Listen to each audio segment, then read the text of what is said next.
YouTube をご覧の皆さん、こんにちは。おはようございます。レゴ大好きです。今回はレゴで作った水陸両用車を紹介したいと思います。まずはこちら、フォード GPA ですね。レゴインディ・ジョーンズにも出てた、水陸両用車ですね。後ろ、レゴフレンズの花の髪飾りパーツを使ってます。で、こっちがシュビムワーゲンですね。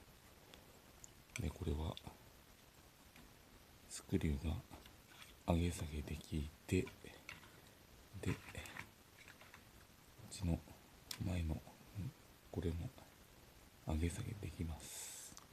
以上で紹介終わります。ありがとうございました。